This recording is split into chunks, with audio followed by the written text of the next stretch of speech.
So we continue for our next distinguished speakers. Okay, so now we would like to hear from, okay, we already hear from our professional surveyors, engineers, architects, okay, town planners. Now we would like to invite, okay, this is a very important organizations, okay, Mr. Tan Hun Beng from Real Estate Housing Developers Association, REHDA. Please welcome Mr. Tan. Yeah, very good morning to every one of you. It is my great pleasure to be invited as the panelist representing REHDA in this morning's talk. First of all, I would like to thank Malaysia Productivity Corporation, MPC, especially Yang Berbahagia Dato' Abdul Latif, Director General, Encik Mohamad Azrol, Deputy Director, and also Encik Hakimi. Having here all the technical informations and suggestions from surveyors, engineers, planners, and architects, I would like to share my view on the difficulties, problems, and dilemmas facing by the developers, especially in the state of Penang. Next. COVID-19 pandemic and the fighting of the two economic giants, namely the United States and China, has been impeding the global economic growth.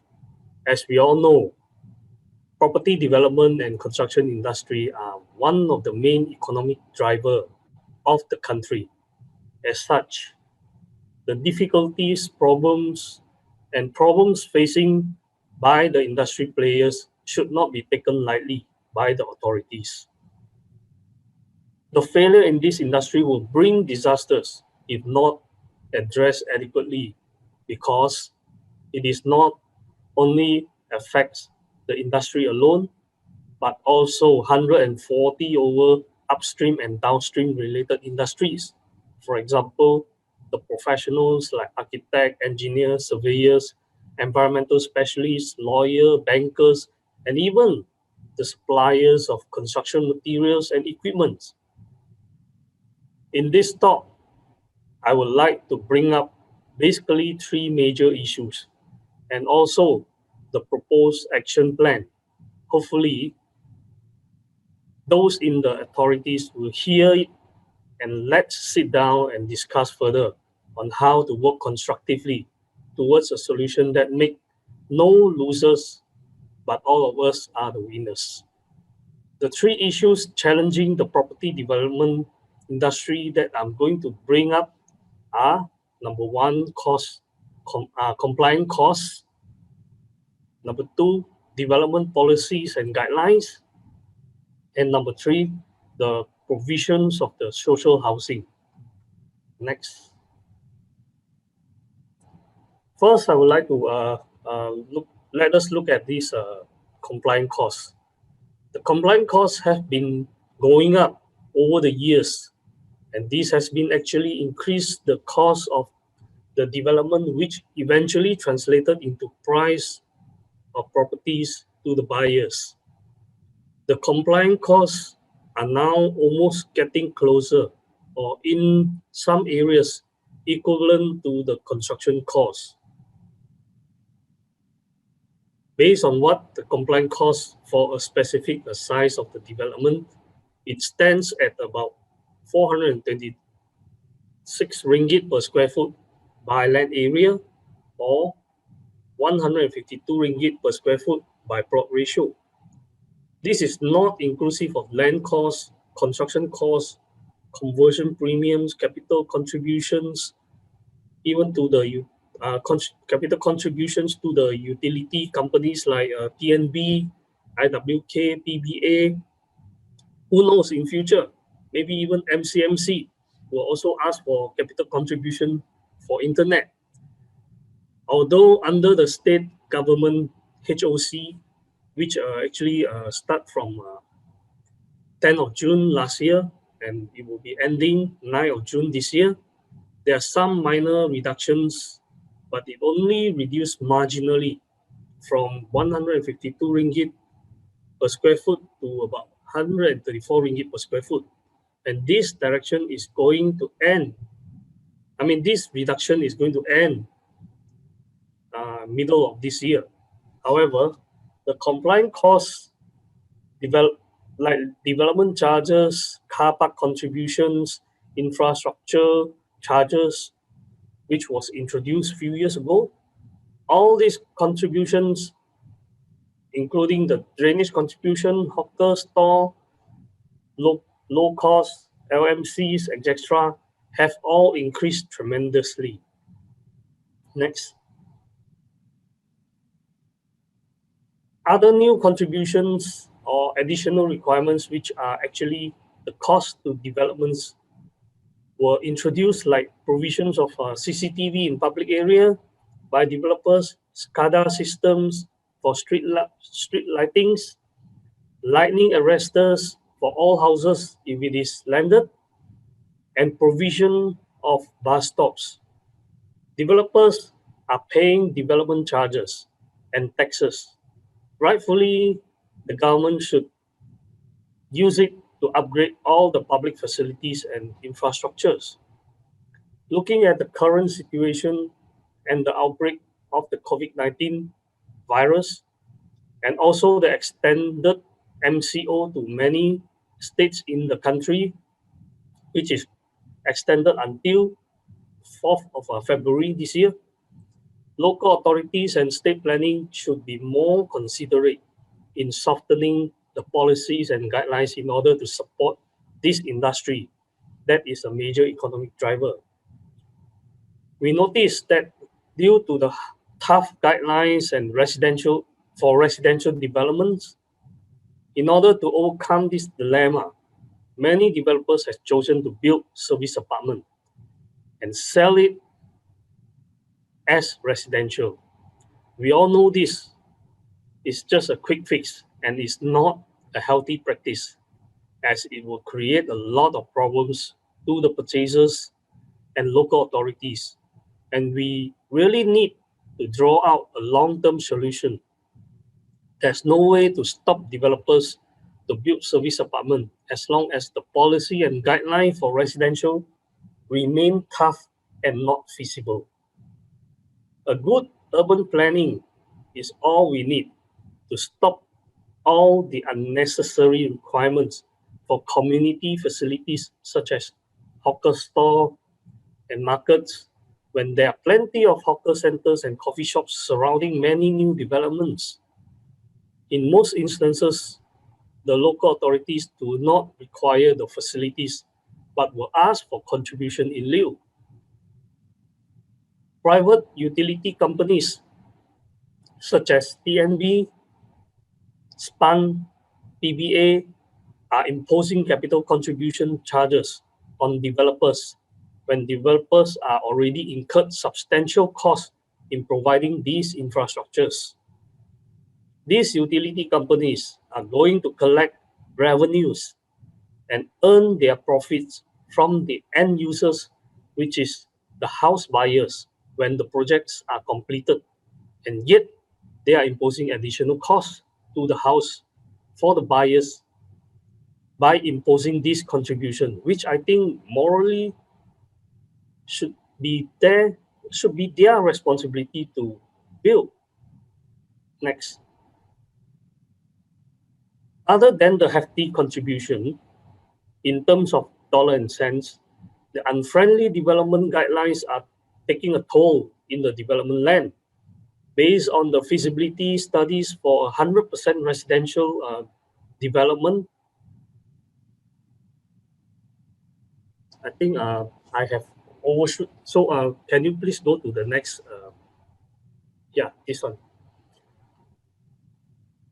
Based on the studies, feasibility studies for 100% residential development with a land size of about 10 acres, there are only a balance of merely 3.88 acres left for development.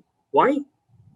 Because the rest of the land were to surrender for roads, open space, parks, community facilities, hawker center, etc. Worse still, if you, with a bigger land, say 25 acres as shown in the table, you will left with only 3.34 acres for actual development, because bigger land means more surrenderings, like schools, Dewan Orang Ramai, substations, sewage treatment plant, mosques, and land for other religions. Next. Now, coming to these are the provisions of the social housing. Talking about this, it has been a billion-dollar argument that who should be responsible for it, the private sector or the government. Perhaps we should ask for a public opinions. Say for example, for luxury car makers like Mercedes, BMW, Jaguar, Rolls-Royce, etc., do they have to responsible to also make low-cost vehicles? Why not? That's because they pay tax, right? But do the developers also pay taxes? Yes, we do. Now, cars are on the road. They use roads, traffic lights, and occupy the land when they are stationary. That's why these machines pay road tax. But they don't build roads or traffic lights or any of the road signages. But why must the developer do? They build houses and then they have to build low cost, low medium cost. They even have to build substations, market, schools, mosques, and even sewage treatment plant.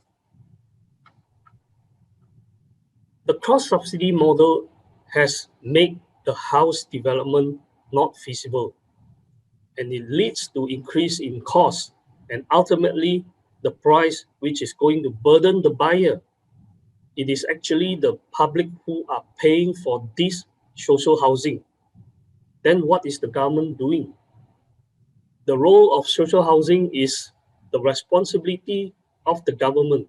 However, being a responsible developer, I believe that we can always work hand in hand with the government in what we call the public-private initiative. Next. Now let's look at what we can do. These are our proposals. Firstly, we should reduce the cost of doing business. Basically, cost determine the price. No one on earth is going to do non-loss-making business, meaning that you know that it's going to lose money and you still go ahead, unless one is doing charity lah. But we must separate charity from businesses. In this pandemic era, we would suggest that the low cost and low medium cost hawker requirements be removed and all the financial contributions be reduced substantially, such as development charges, rezoning charges, infrastructure charges, conversion premium, levies and consent fees, drainage contributions, etc. In the meantime, government departments and local authorities should also stop imposing new requirements that add to the compliance costs, such as CCTV, SCADA system, bus stop, lightning arresters, and so on. Next. One of the ways to help developers is to reduce unnecessary red tapes. A fast-track approval for new development projects would definitely reduce the holding costs and hence help to also reduce the price of the property. This had been clearly elaborated by our earlier panelists on land, planning and building, road drainage, street lighting, earthwork, and other submissions, as well as application from the utilities companies. One of the ways is to cut off those so-called pre-consultations or pre-approval prior to the submission of plans. These are actually taking up the unnecessary waiting time for the development. To help the developers to ease their unsold stock, the state should also go back to the olden days of automatic release of unsold Bumcha units. once all the requirements relating to the numbers of advertisement have been complied, local authorities should not arbitrarily impose additional studies or surveys such as SIA, VIA, the SIA meaning social impact assessment, VIA means a visual impact assessment. These are new terms, but sometimes some developments will actually experiencing it. And duplicating the certifications by consultants like second opinions or even independent checkers, etc. Next. With a clear and conducive planning policy, no one is going to take any shortcut, especially to sell residential unit by submitting service apartment plan.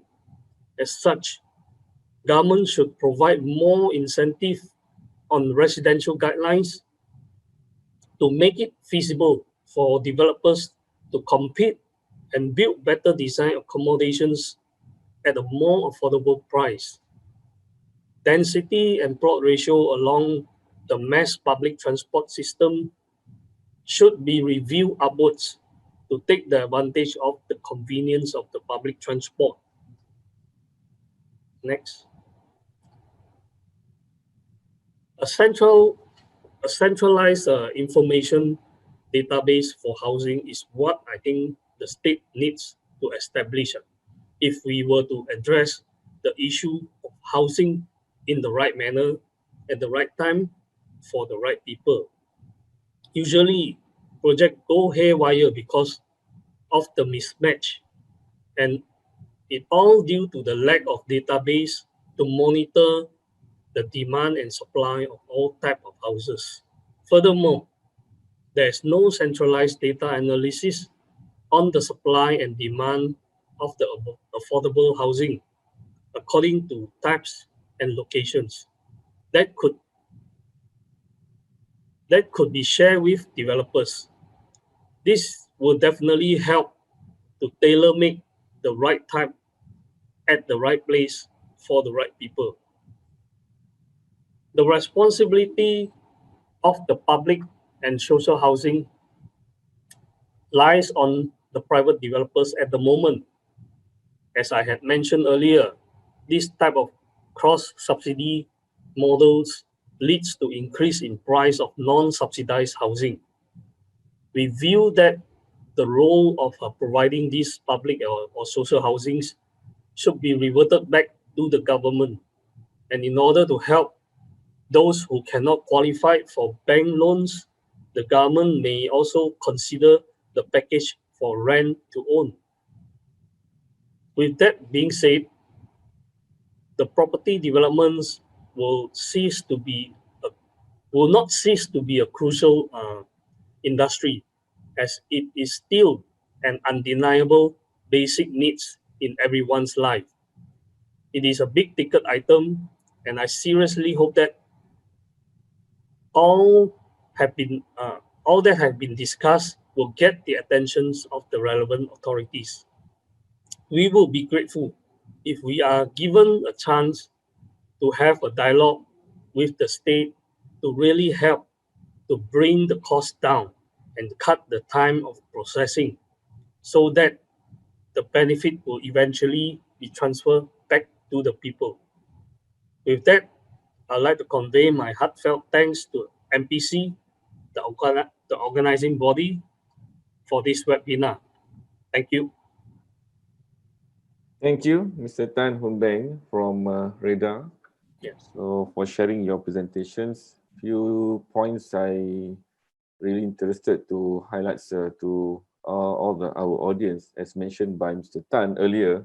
I think at earlier of your slide presentation, which is that these industries, construction industries, which is that one of the most important sector contribute to or driver for the economy for Malaysia. It contribute not only for the construction industry per se, but also, as you mentioned, it's also include 140 upstream and downstream, which is related in these construction industries. Okay? So it is very important to support these construction industries to enhance the productivity of this sector. So, ladies and gentlemen, before I proceed to the last presentation from our final presenter, okay, so we have some arrangement in terms of the final presentation, the slide presentation. We are still working on it to upload in this webinars. Okay, so probably I would like to open to share to the distinguished speakers 1 or 2 questions from the audience. Okay, so yeah, the slide is okay, but maybe I would like to share one of the questions, the earlier questions that we received from the webinar. Okay, so let me share with these distinguished speakers. Okay, this is from Mr. Daniel Chong. Okay, I think which is related to probably to our professional town planners or engineers. With regards to TIA approval in MBSP prior to KM submissions, since there is proper guidelines by JKR, why MBSP Engineering Department insists on doing this prior to PKM submission? This is question, but this is not, I think this is not referring to our distinguished speakers here. I continue, and there is no time frame for them to come to a conclusion or approval. Sometimes it takes months, even years. It is counterproductive. Okay, this is open to our distinguished speakers. It is would it be better to have a guideline on the type of development requires TIA or area which need it rather than a blanket condition? Any comment from panelists? Please. Yeah, I think there is I'm Lee here. There is an existing guideline being published by JKR. The prerequisite for under what circumstances is required TIA in ISA. So I think the data can be easily obtained from JKR. I see. Any other feedback from other panelists? Maybe one more. This is talk about the TIA, the guideline. Okay, or else I would like to continue the following questions also from the same person, Mr. Daniel. Okay. Verbal comments and requirements should be rejected or not entertained unless supported with letter. This correlates to giving VP when project come close to CCC stage. With letters, developers can support their application to KPKT to give VP or extend VP was vacant possession due to delays from service providers and authority giving verbal or extra comments. So any feedback from our distinguished speakers or panelists?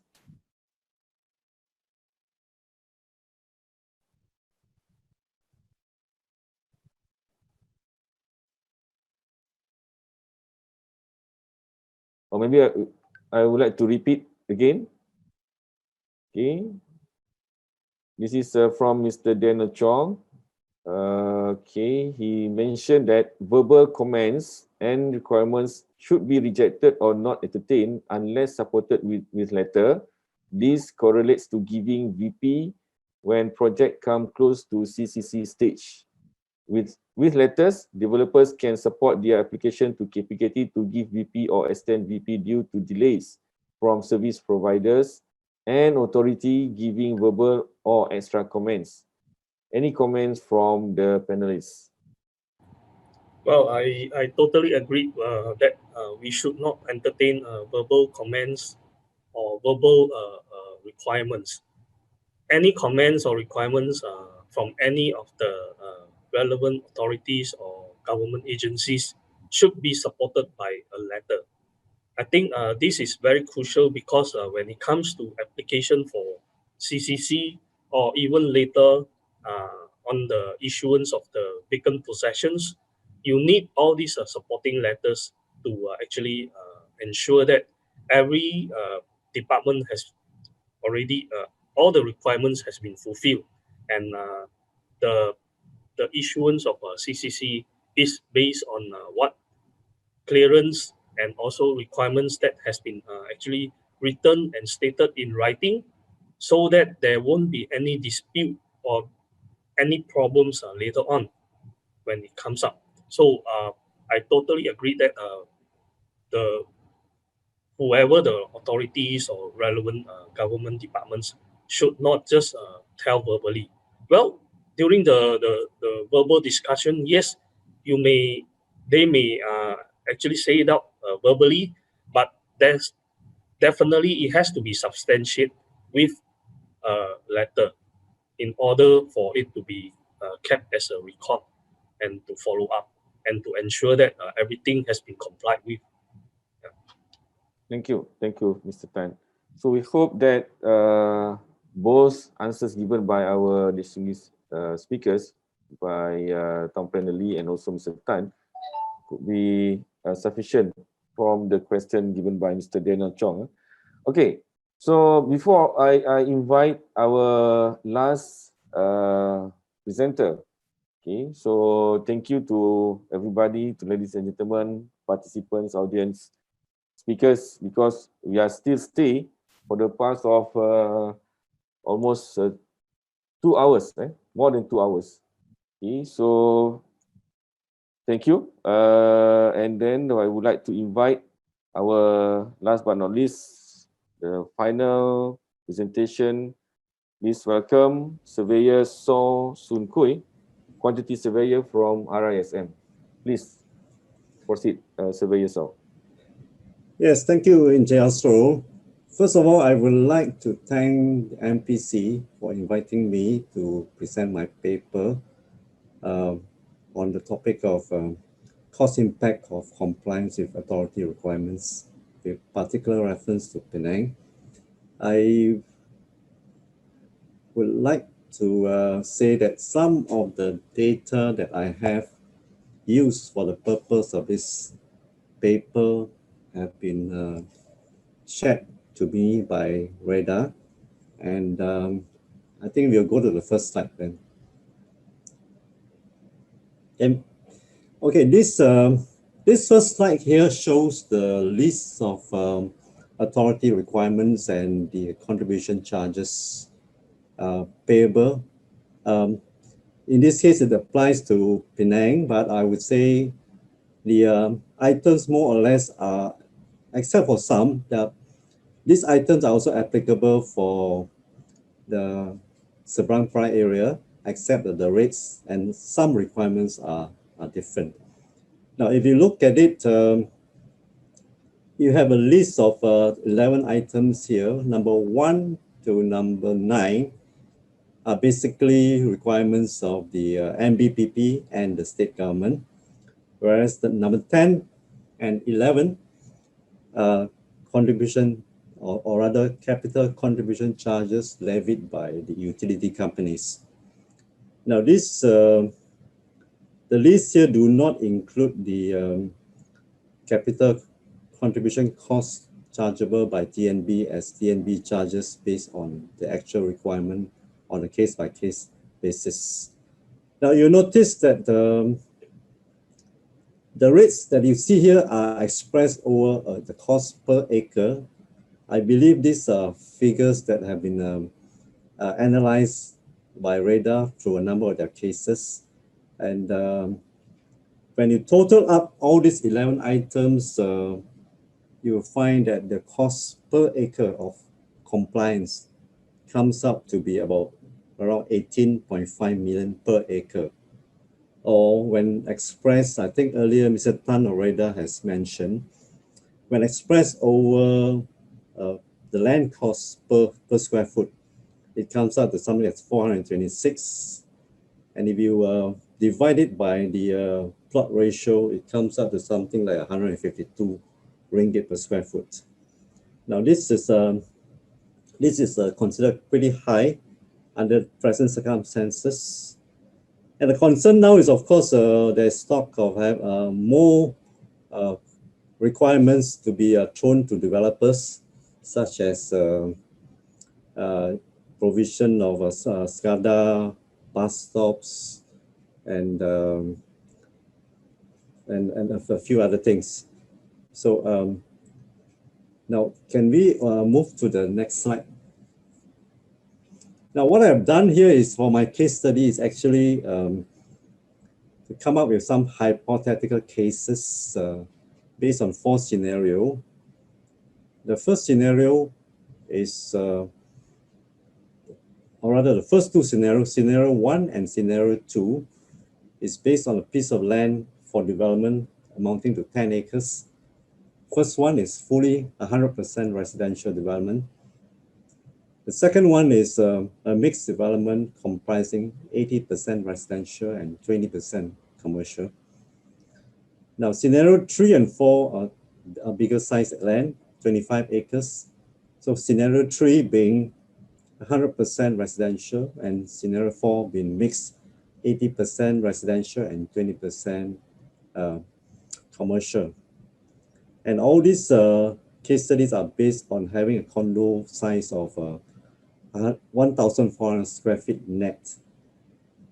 Now, for the purpose of the costing that I'm going to present today, I have to draw your attention that the costs here do not include quite a number of items.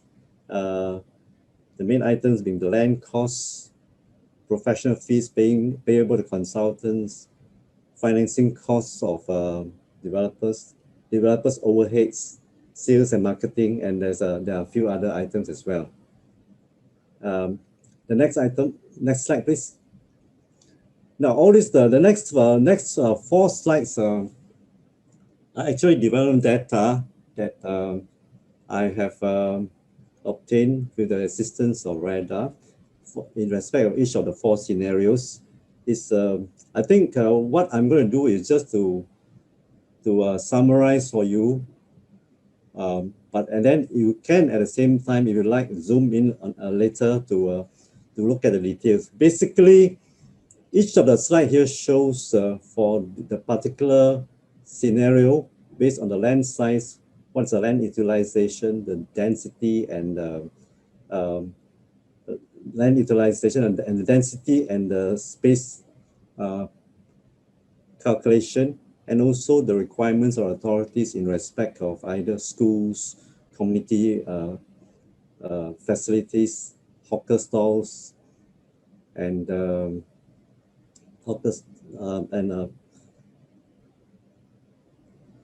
and also market and so on.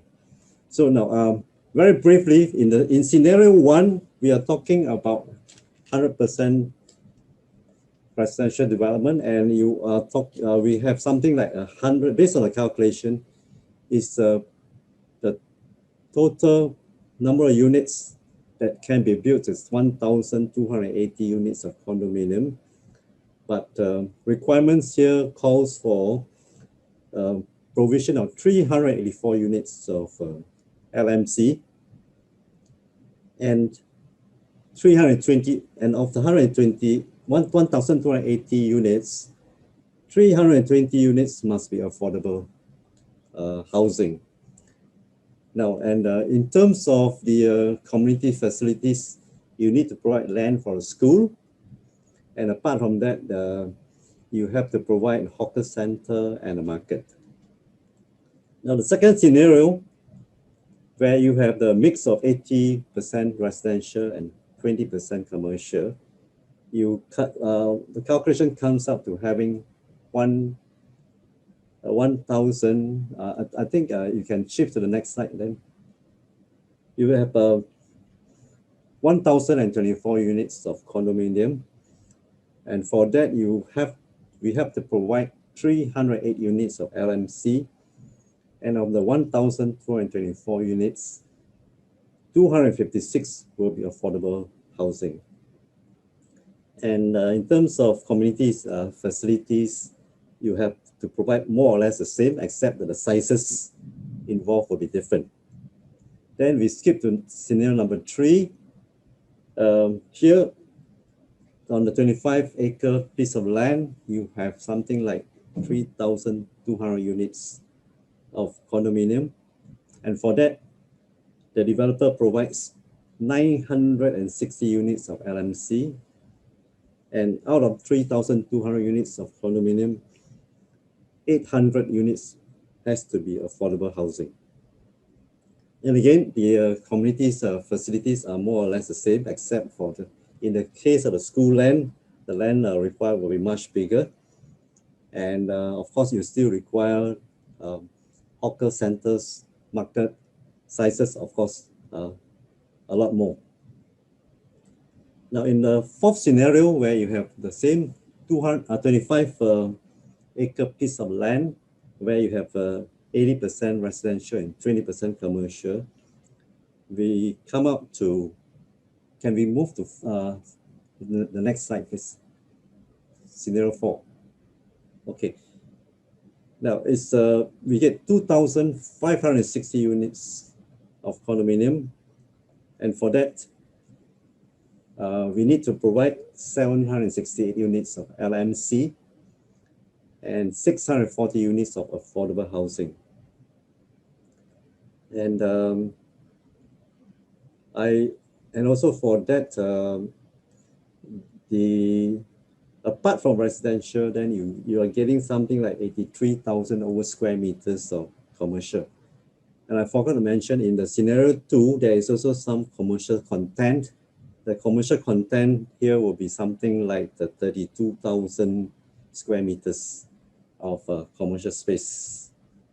Now, can we move on to the costing? Now, based on all this scenario, what I've done here is to come up with 2 slides. The first slide that you see here on the screen now is actually for the 10-acre site. And there are 2 columns here. The second column that you see will be for the 100% residential situation. And the third column is for the mixed development. Now, when you look at the construction cost under A, I would like to emphasize here that this is a hypothetical situation. So in terms of costing, it is something, of course, based on our own cost data, which any quantity surveyor should be able to have in their records. And I must say also that the cost of the construction costs would vary depending very much on the design, the soil conditions, the structural design, the layout, and for that matter, even if you want to look at more, whether you have a very refined facade and whatnot. Now, being a situation where we have a development for housing in Penang, it is very normal that housing, the car parks would normally be either in a podium or multi-level.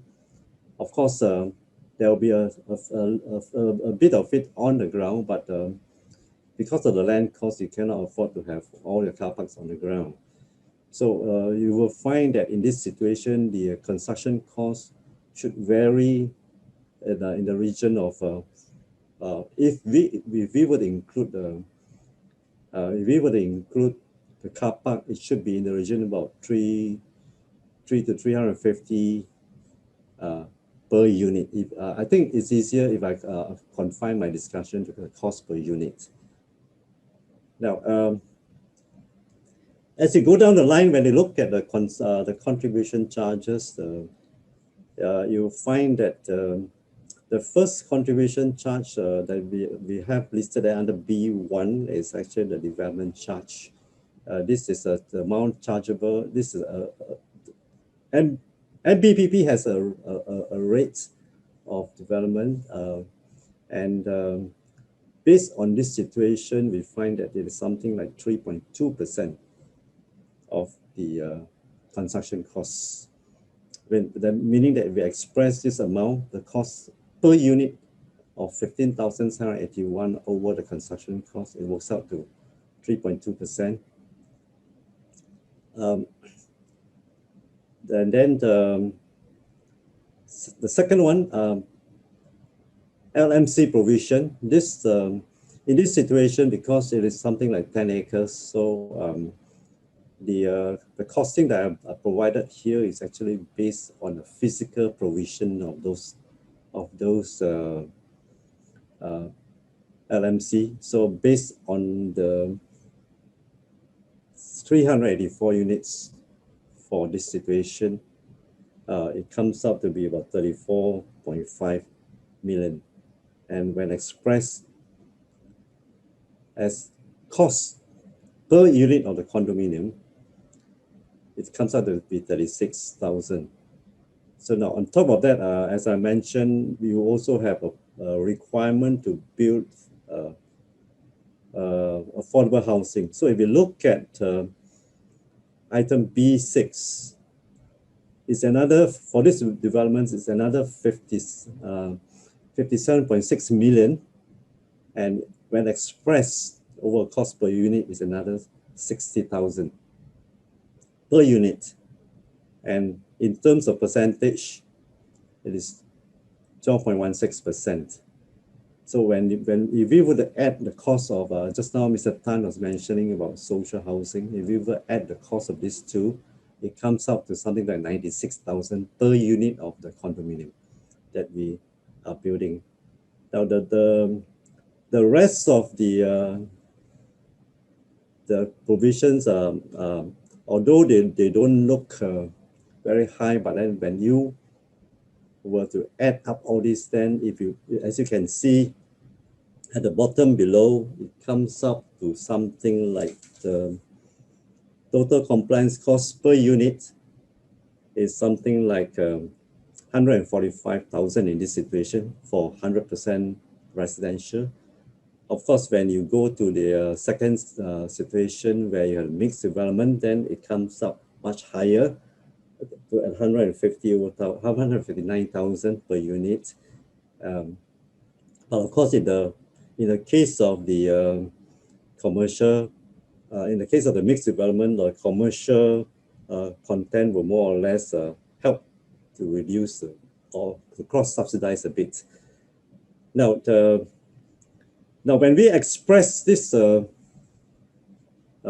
compliance cost over the construction cost, it comes up to something like 29% for the 100%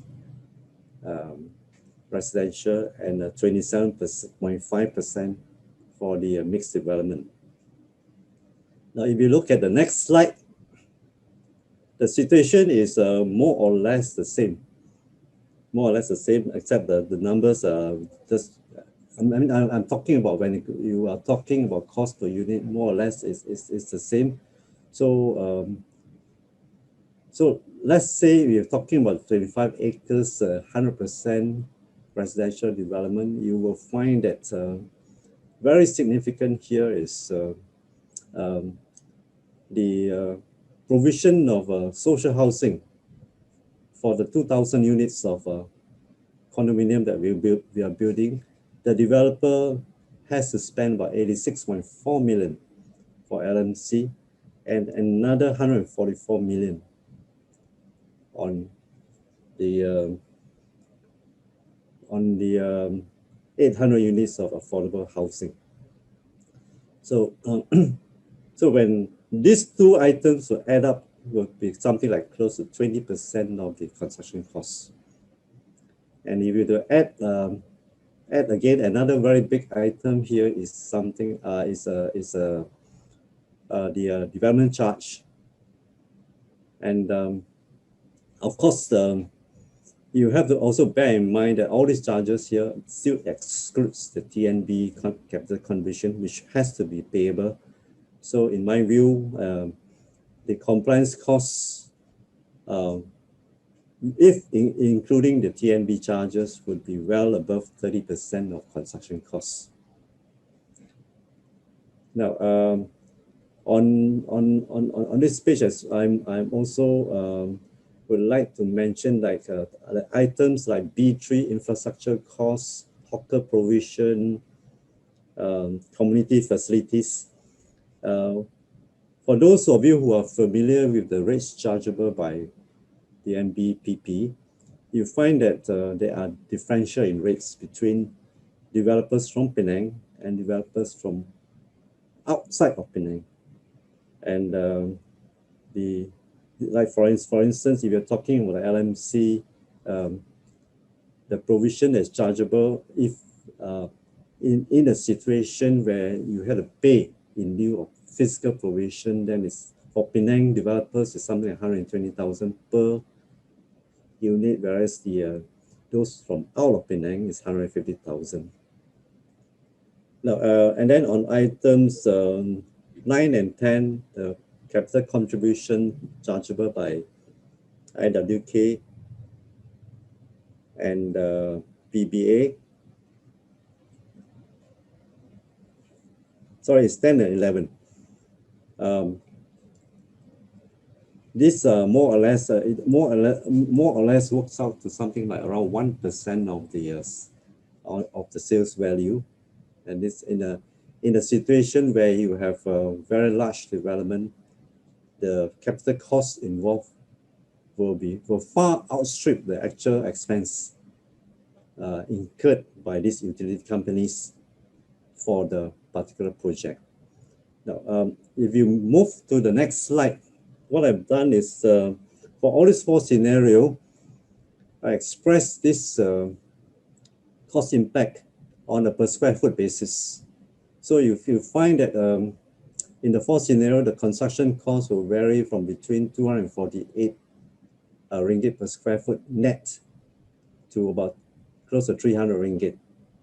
Compliance costs will vary between 104 ringgit to about 114 ringgit. So,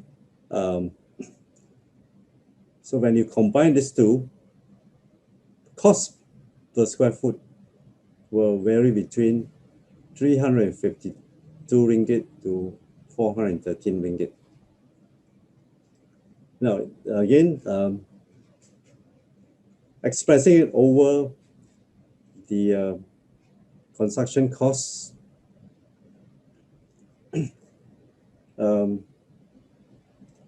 you have this percentage here varying from 38 to 41% of construction costs, and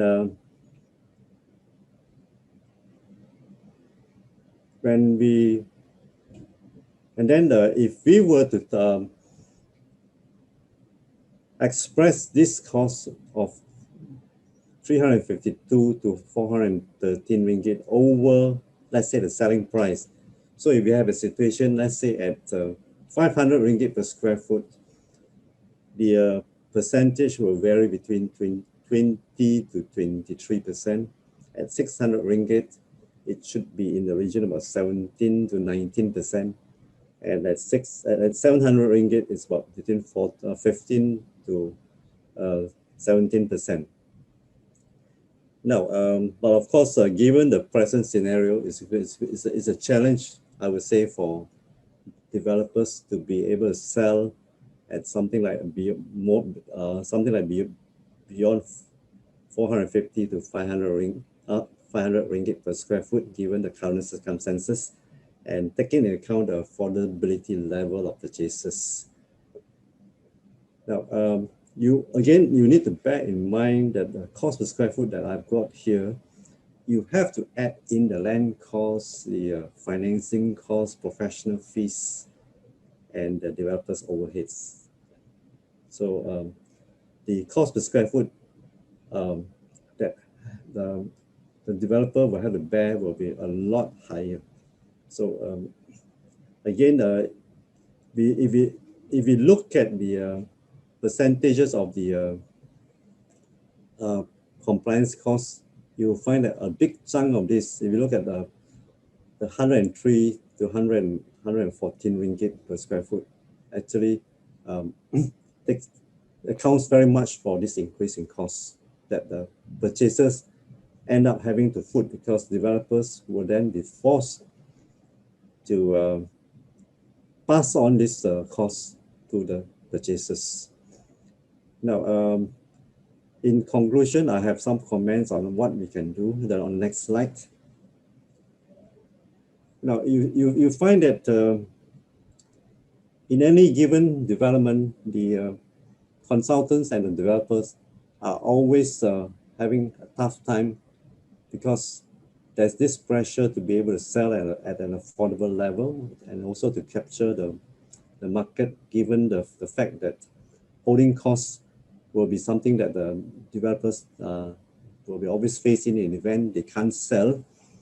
And so what normally happens in between the developer and the consultant, even contractors, there's a huge, always a huge a struggle to be able to bring the cost down, and usually you end up having to do if whether or not you use quantity surveys, you have to do a lot of cost engineering or the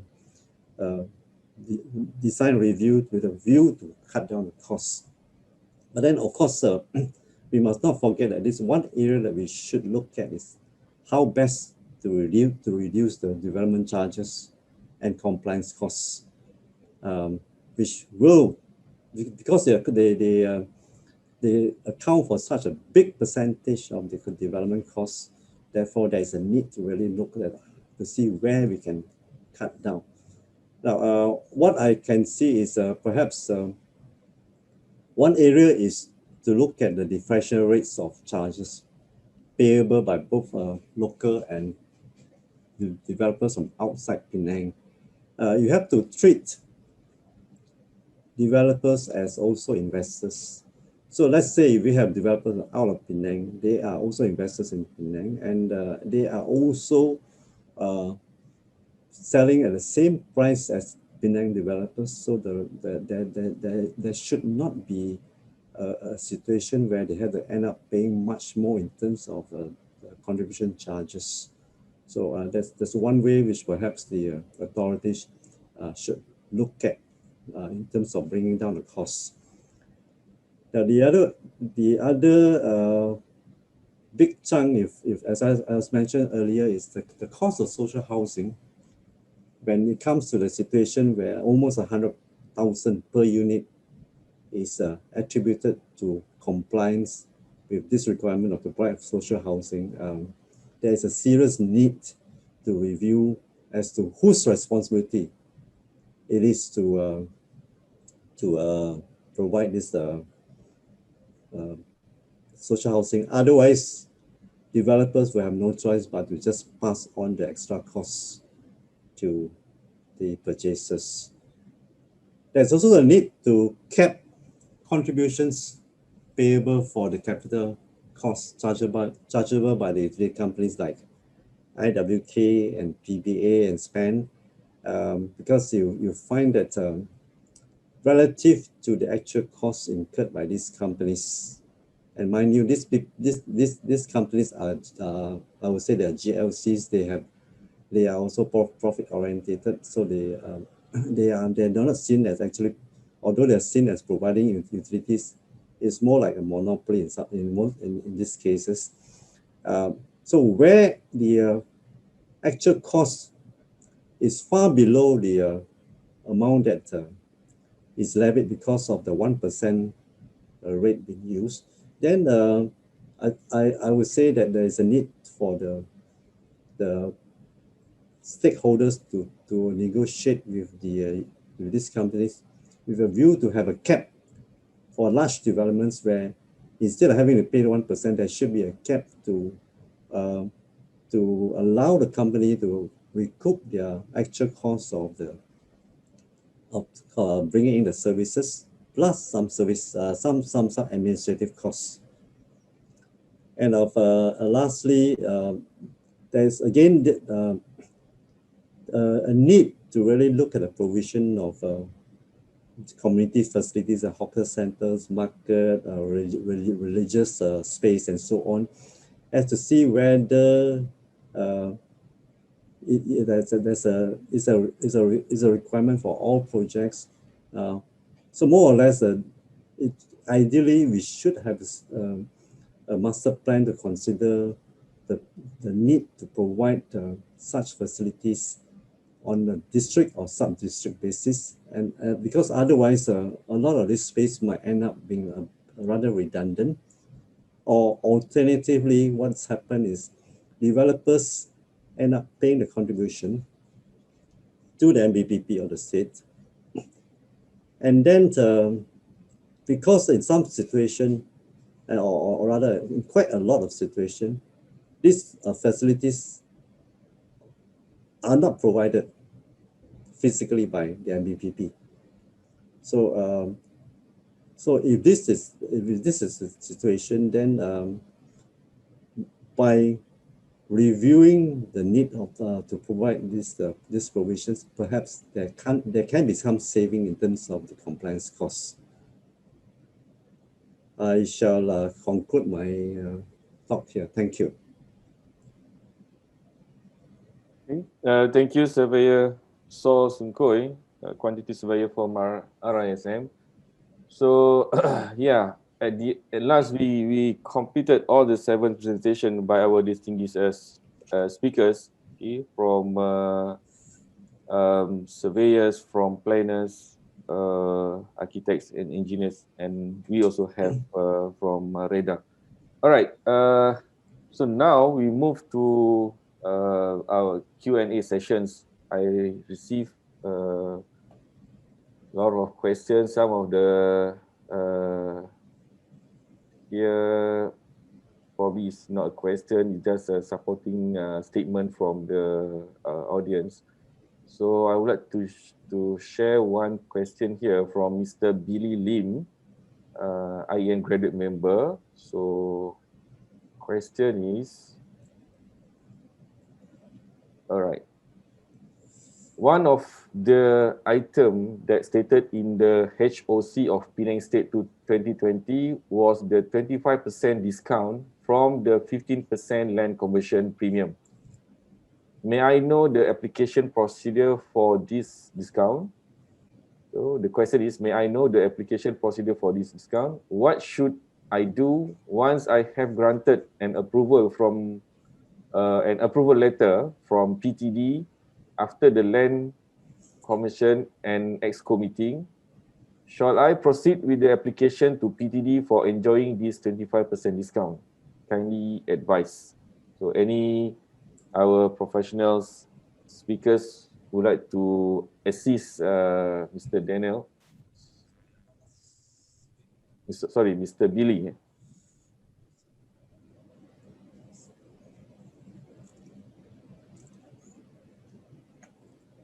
I think I take up this question. Please. I'm Chuang here, land surveyor. This is something new. I've not heard about that. And there's also a question of implementation on the ground. So you got to really go to the art and the land office. Can they even deduct? Because the amount to be paid is stated in the approval letter. And can you deduct off with a different department? So you really have to ask the land office directly. It's something new. Yet to be worked out. Okay, thank you. Yes, I agree with Mr. Chuang's statement. In fact, earlier we actually have a dialogue with the state government on their rolling out of the HOC, the state HOC program, which has been clearly also stated under their handout on item 3.1.2, which is talking about a discount of 25% from the 15% premium nilai tanah yang dikenakan. So the relevant parties that will be dealing with this is pejabat tanah dan daerah. So so far in REHDA, we have not encountered any of our members have that kind of opportunity to get the discount, but the relevant party that need to actually follow through is the land office. Yeah.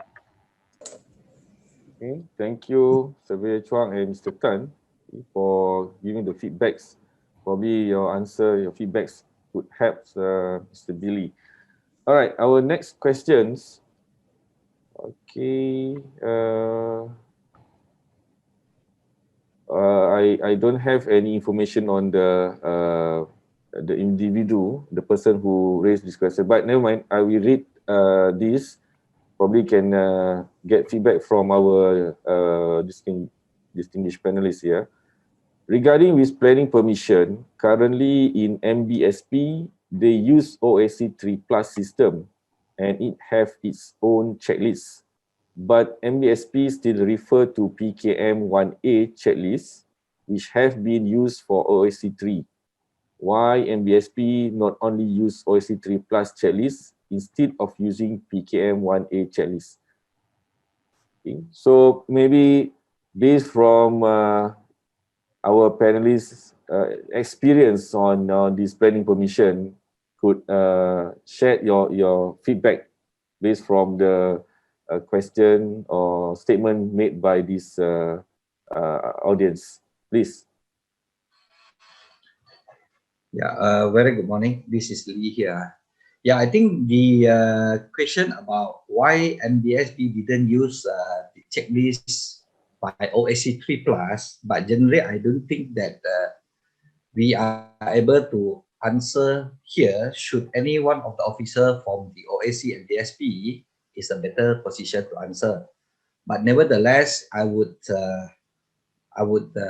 guess. I would guess only. Maybe OSC 3 Plus, even though it's being implemented, but it's still new. However, there are still a lot of try and error process still going on, which therefore they may be using the existing form to process for the application. Or should anyone from the audience would be able to answer, is that would be better. Okay, thank you, Tom Planner Lee. Okay, so I agree, which is that this answer should be this question should be answered from the authority. Nevertheless, that the panelists can just share. Okay, Tom Planner Lee already shared. So we have one here. I think we can open for the audience to verbally ask the questions or share their thoughts on these topics for this webinar. Miss Patricia Aru. So maybe you can unmute and you can raise your question.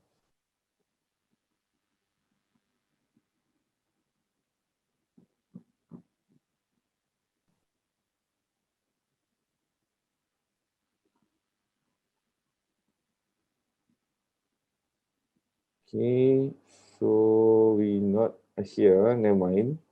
Probably while waiting for that, let me check another questions.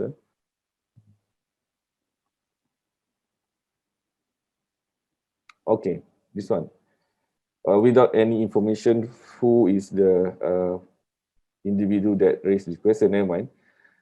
The question is, pengesahan enactment air from JPS and PTD prior to the PKM submission shall be waived for non-waterway land lot. It can be commented during the PKM process. Is this under state or local authorities jurisdiction? Okay, Lee here again from MIP. I think about this is pertaining to the requirement, the checklist requested by the OSC, that prior to any online submission, the PSP or the applicant must get the pengesahan enactment, water enactment, whether it's subjected or not subjected to the Water Enactment Act, then only can be submit online or hard copy. And whether this is under the state or local authority, the answer will be the local authority jurisdiction. As long as the checklist requirement can be updated, is not required, the checklist, the tick is no longer there, then you can submit online straight away. It's under the local authority jurisdictions. Okay, thank you, Tom Planner. Which is that This is under local authorities jurisdiction, right? So, okay, we move to the next one. Okay, this is from Town Planner Dr. Yu Siu Yan. All the issues and problems addressed by Mr. Tan from REHDA have been addressed to the relevant authorities in state and local level for many years, numerous times and different platforms, but the problems are still not solved. May I know why?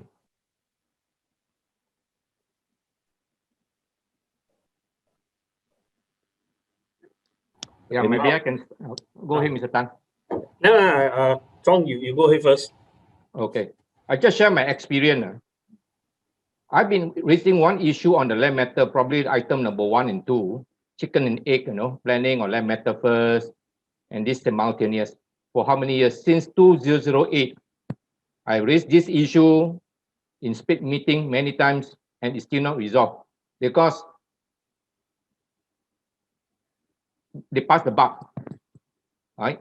They interpret it in a way that we don't understand why. That's all I can say. I don't know why they do not want to. And having said that, interesting to know is behind this, there is a decision from the federal level at the KPKT to say that you can submit land matters simultaneously. Right? Yet on the ground, it's not happening. And it's still not happening until today.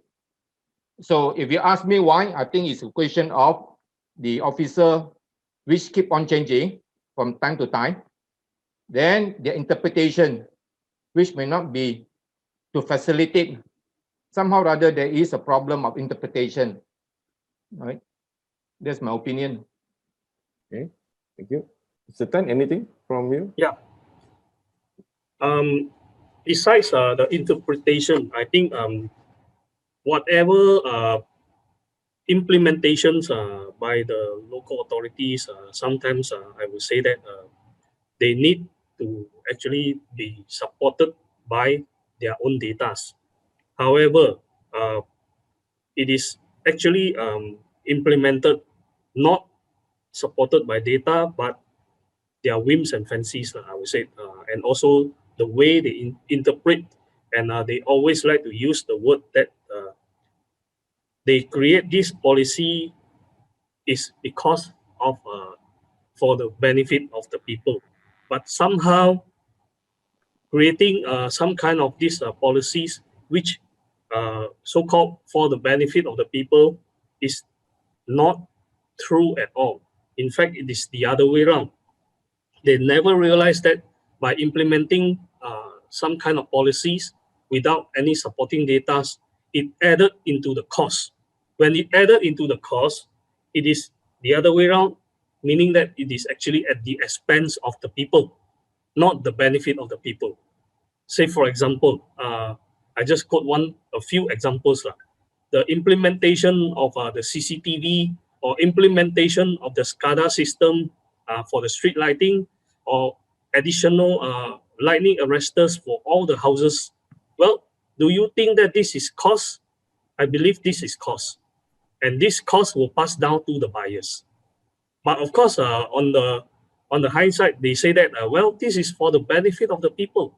Yes, benefit with a cost. Yeah, that is what I can say. Okay, thank you, Mr. Tan, for your feedback. All right, so I think we almost come to 12 p.m. Okay, another 15 minutes. Never mind. So we try. Yeah, so may I ask the question? Sure. Actually, this pertains to Mr. Tan. I do empathize with the developer in the sense that they have to come up with a lot of costs, before they even start building the construction. I work with the local authorities overseas. They recommend something called planning gain. I'm not quite sure this has been explored or not, maybe it has, whereby the local authorities will say to you, okay, you provide me with the market, community center, the religious building, and that cost, we will let you translate into additional net floor area.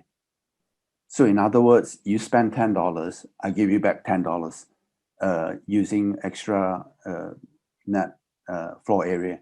Would that work? I mean, in concept. Unfortunately, in Penang, it is a one-way ticket. You only give, you don't get.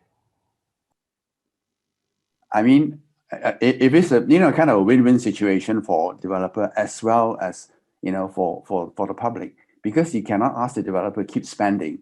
That money has to go somewhere, as you said. At the end of the day, the purchaser is the one that gets the tail end of the what do you call that? Can the council kind of consider, or the state consider, that we call planning gain? If you provide me with all this situation, I will give you back something. So the developer actually willing to do it because why not? Yeah, I totally agree. Why not? I mean, if that is really the way to go about it, I think many developers will be very happy to actually agree with that.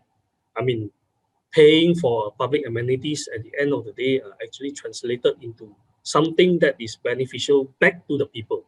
Yeah, I agree. All right, thank you. I believe that, yeah, of course, if there is issues and challenges, of course, there is a solutions. Okay, there is a room for improvement. There's so many best practices that we can benchmark from the other economies. Okay. So the next, this is from Miss Punita Nuknaidu. Okay. Probably this is some recommendation from Miss Punita, which is that he mentioned here. Okay, professional bodies should be more specific and prove the claims made with data. Okay, this is the importance of data. Conduct surveys among members, identify the challenges, the most common ones, why it happens and who is affected. Is this agency based? Is this project zone based? Is this category or projects? Then how these challenges affects the business or sectors in various terms, such as cost, time, and loss of business. How to propose changes will make the situation better for both parties. Okay. The issues are still being brought up like 10 years ago. Then she really hoped that professional bodies, associations take more responsibilities to bring up issues matched with data. So this is I think some recommendation from Ms. Punita, which is that the importance of data. Okay, the importance of data. I think from the presentation made by our distinguished speakers, okay, most of it share on the data, such as on the compliance costs, such as on the land matters, and so on. All right. So yeah, we agreed. I think all the panelists here agreed, which is that it is good to have data to strengthen our issues and also our recommendations. All right. Next one. Can I answer to that? Sure. Yeah. Mr. Chuang. I think it's always the case when we bring up the issue to the authority will say, prove to me, show me the data. Then it will come back to this question. First, we don't make out this claim and grievances out for nowhere. We are practicing professional. Then when you ask for project to show proof, now this is where it becomes a problem. Do I show the data of what I'm experiencing to the authority? Then is the developer comfortable that his item being what I call isolated and then could be victimized? So this whole call of proving. So if you want the data, why not you look at the record? Overseas have all the record. We can take, for instance, let's take any project. Let's say for instance, 1 year ago, show all the application for that particular say planning permission, and we can see how long it takes, what are the conditions imposed. Take a random, rather than you're asking for proof. Just because we bring out the matter, you ask for proof, then it becomes an issue already. That particular developer will not be willing to show it because he don't want to be victimized. And it happened before, practically. So if you want to know the truth, ask for the data. OSC is able to provide you the data. The department is able to provide the data. We can take any particular, say the first 5 projects, right, for one particular year. come up with it, say for the month of January. Then that is very independent. You see the data, you see the date, you see the condition for yourself, right? All right. Thank Yeah, you. I would like to add on to what Chuang mentioned. Actually, what we highlighted are the actual permitting process that have been experienced by the practicing engineers. So like what Surveyor Chuang said, the record can be found in almost every application from OSC or from respective councils. Okay. In fact, I would like to add, the one who is asking for data is the one who have the data, and yet they are asking data from us for their own data, which I think what Mr. Chuang has trying to say. In fact, all the shortcomings are all have been kept as a record in their own data. I mean, from the authorities, especially the OSCs, they have all the data, but they are asking us for the data. All right. Thank you for the feedback from Mr. Chuang, from Engineer Darren and Mr. Tan. We believe that, yeah, of course, I think both parties have the data. So it is good that I just want to share the from my experience in the program called Dealing Construction Permits, okay, which is that we, as mentioned by earlier during the opening remarks by our Director General, Datuk Latif, which is that under Dealing Construction Permits initiative. So this is talk about public and private partnership. We engage all parties from the public sector and private sector, sit together, share the data, we do the mapping, and then we can find the gap. So from the gap, we close the gap to find the improvement, to reduce the procedures time, which is at the end, we can reduce the compliance costs, administrative costs, and reduce the unnecessary regulatory burdens. All right, so probably yeah. Mr. Azrol? Sure. Can I add? I think one of the things that I like to mention is that these are very, very serious economic time, right? And what we are saying, all the panelists saying is not we make up. I think we just hope that the authority can consider in this special pandemic time how we're going to promote economic growth.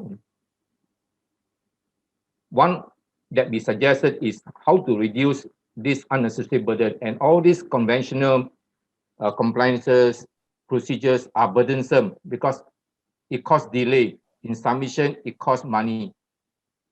If you want proof, you can take, say, for instance, a COW from January 2019 before the pandemic started. Say the first 5 projects in each council, and you work backward with all the date, you can see. And that is very transparent. It's not picking up anybody. But the fact is real on the ground. So we really hope under this pandemic time that the authority can consider how do we move together forward? How do we promote economic growth? I think that's the main thing. Yeah. We're not making up stories to the authority. We're not making up stories. We are always prepared. If we want to, what I call come face to face, we can discuss further. But the main thing is how do we overcome all this? Because if we can overcome this, it will really reduce the cost, and if we really reduce if we increase the demand, if we can say the price of the thing can come down because of the compliance cost, because of the processing time, then we believe that the demand will goes up and the supply will goes up also. Everybody will be happy. All right. So may I just tap on to Mr. Chuang's statement? Yeah. And this is related to Mr. Tan and probably Mr. Saw. I have a developer who's from KL. He wants to come and develop in Penang. He looks at the charges. He said, "Why are you charging me 150 for the LMC, and you're charging the local fella 120, right?" I know it's really to protect maybe the local developer, but at this time, economic hard time, why don't we encourage outsider to come in as well? I mean, I don't know what's the REHDA's view on that. I mean, Mr. Saw did mention about, the discrepancy between local and outstation developer. I mean, the developer, if you can help the state, I mean, let them come in, I would say. All right. Well, you can see that MNCs are coming to Penang to set up factories. They are called investors. But I don't know why the state government view it differently, that other states developers coming to Penang is not investors. In fact, they are also investors. They should be very happy to actually welcoming them to come to Penang. There shouldn't be any discrimination. I believe Penang developers will not be unhappy to actually get competitions from other developers from other states. Well, they are also considered as investors in this context, and I would believe that at this challenging time, we all wanted to have a move on all the property developments and see that actually the economy can actually be moving at the same time. So I believe we shouldn't look at it differently, because people from Klang Valley or people from Johor is also Malaysian. There's Thank no you. difference between Johorian or Penangites. They are all Malaysians. Yeah. Thank you. Thank you. Mr. Tan, Architect Leow, and Architect Casey. Casey. I think if I may add on the last point, yeah, short one. I would want to be a bit blunt. This issue of the differential rates is something that I think we should not encourage. We should look at all these people from outside Penang as investors, and if they are willing to come and develop, probably with their own ideas and their contribution, they probably can come up with good products for Penang. And if they're selling the same price, then why are they penalized? You see, so if you look at the figures that I've presented, actually, when you add in the land costs and all the other developers' overhead, you find that the cost per square foot is something close to what you would normally sell at commercial rate. So there's definitely a need to bring down, because our affordability level is not there yet. Thank you. Yeah, thank you. Yeah, Right. yeah, I'm totally agree on that also. It should be applied under the same rate. It should not be discriminated. All right. Thank you for your feedbacks. Yeah, in fact, one thing I was also wondering, this differential rate actually can be challenged under the Competition Act. Okay. Thank you for your feedbacks, recommendations. I believe this can be further discussed among the SPEED members in Penang. All right. So last two questions, because we comes to 5 or 4 minutes to 12. Okay. This one from Ms. Lo Mei E. How can we move forward if some external departments are not open during MCO or not working in full capacity during the recovery period? For example, we can't do any plan submissions when we can't buy land titles from the land office. Should we be able to buy it online instead? So I think this is the right person to answer this question is from the authority, from the land office. Yeah, this is my answer to Ms. Low. Okay, and of course, probably Ms. Low can go and visit the website of land office. Try to search on the probably there is an online system on these applications.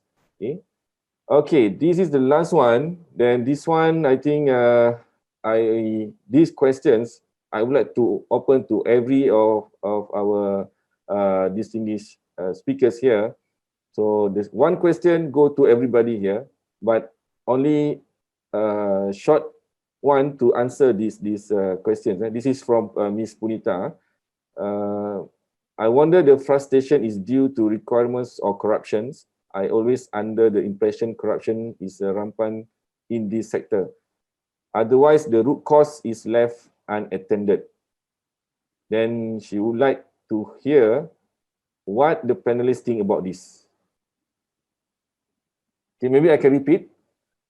I wonder the frustration is due to requirements or corruption. And she always under the impression corruption is rampant in this sector. Otherwise, the root cause is left unintended. Okay. Then she would like to hear, we also would like to hear what the panelists think about this. Okay, maybe we can start from Surveyor Chuang or anybody. Okay. My short reply is, this frustration is due to the requirement. just my own personal experience, like water enactment, just to submit simultaneous planning permission and land matter. There's nothing to do with corruption, just a requirement interpretation. And water enactment is a very small issue. It's a question of do we need to do it in before or after? So it's a question of requirement. The corruption can only come in when people have already bought the land and they are stuck, right? Because they have to they have to comply with this requirement. This is where they're under pressure. But the first thing is the requirement. Okay, thank you, Surveyor Chuang. Next, we go by sequence of our presentation today. Tom Lee, any feedback? Okay. Okay, I agree with what Mr. Chuang said. This is about the requirement. Okay, in my point of view, is generally is like this. I got a few point of view. Number one is about the knowledge of the personnel. And when the officer have a sufficient knowledge, they know how to apply and what is the implication. When they do not know, they do not have sufficient knowledge, they tend to push the responsibility to others department by requesting more and more requirement, layer by layer to come in. Simply because, sorry, I have not offended to anybody. Simply because, number one could be lack of knowledge, do not know how to handle the matter effectively. Number two is to push their responsibility out to other departments so that everyone fall into the same water. You know, not only he himself or one department, they pull everyone in, whether the state, local authorities, or any external department, everyone into the water. Number three, I would say is basically, it generally is to protect their own KPI in principle, because they want to make a very good figure on their KPI. They just push everything out. Make sure you comply here, there, everything in order, then put in, then, oh yes, they are very efficient, super efficient. Everything is 99 marks. That is my point of view. Okay, so I hope that if this our concern can be we look into it, so that everyone is for everybody's good. It's not for only one party. Thanks. Thank you, Tom Planner. 5 more to go. From Engineer Ng. Yeah, I fully agree with what Mr. Lee had just said. It's a matter of requirements. And today, I think most of us also talking about requirements and the requirement from the authority added in from time to time, and there's no reductions on the requirement at all. So during this difficult time, they're actually appealing to the authority. Some of these repetitive requirements, can it be waived? So I do not like to touch on corruption because I have no evidence on that. All right, Thank you. thank you, Engineer Ng. Okay, our next one from I think from Engineer Darren, please. Yeah, I do agree with the opinion from previous panels that we are touching on requirements today. And if you look at the slides, we are talking about the permitting process and how to streamline the permitting process and the cost. So it's not so much on corruption, because the main intention is to reduce unnecessary regulatory burdens to forward our nation. So it's more on the process and the coordination between the authorities, like between TNB and the council, etc. So I think the head of authorities really need to sit down and iron out so that the developers can move forward faster and shorten their time process. All right. Thank you, Engineer Darren. Okay, next we move to Architect Casey. Hi, I do believe actually the local authorities are constantly trying to improve themselves. And at the same time, I do also agree that some of the officers are not experienced enough to deal with some of the issues that comes up. So we need to change a mindset whereby 2 + 3 is 5, you said to them, but when you tell them 4 + 1 is 5, they say no.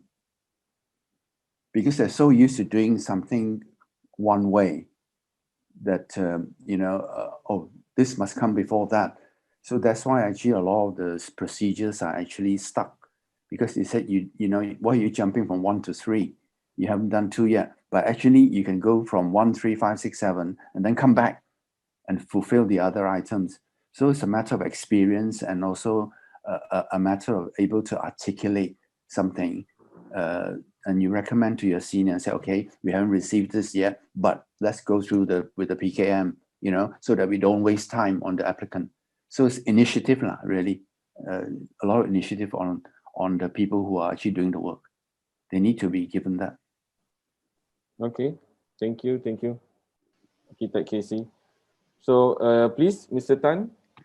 Yeah, I think over here we are all talking about the requirements and also the procedures and the standards and guidelines.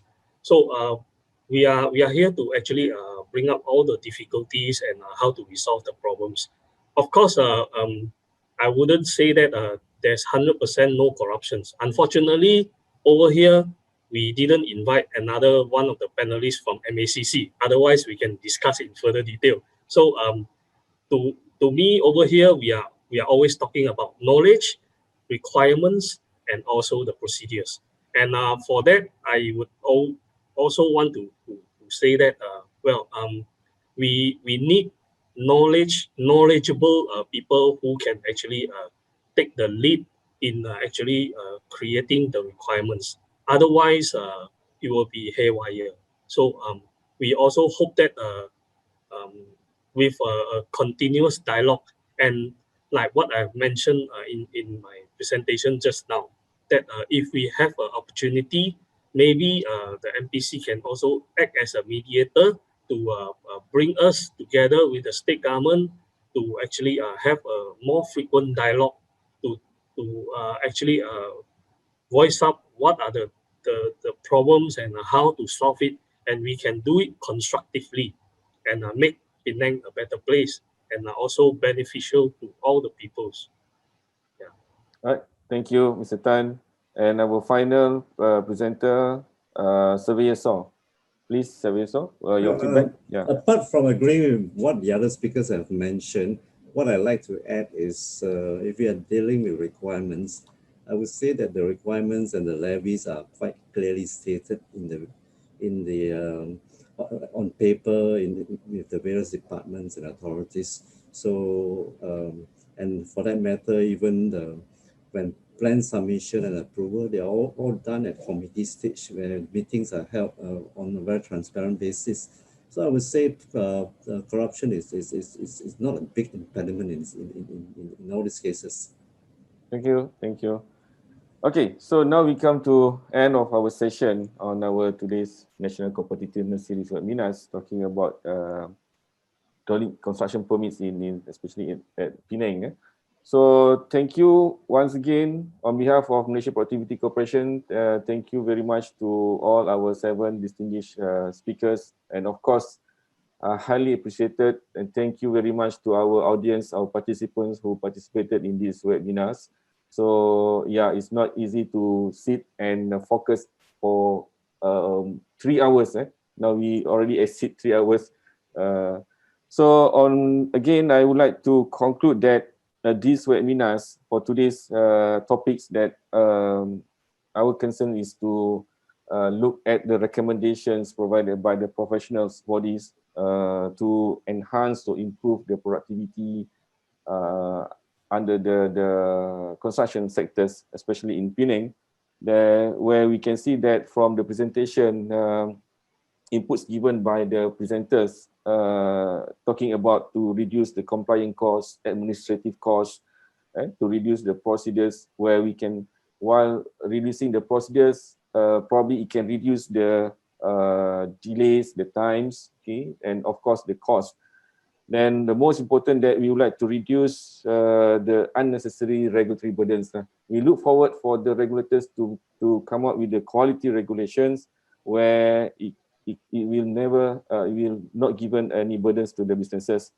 And another one point that talking about technology nowadays, even now we also conduct the webinar through online platform, which is previously we always conduct it as physical, where everybody need to go physically to that particular venue.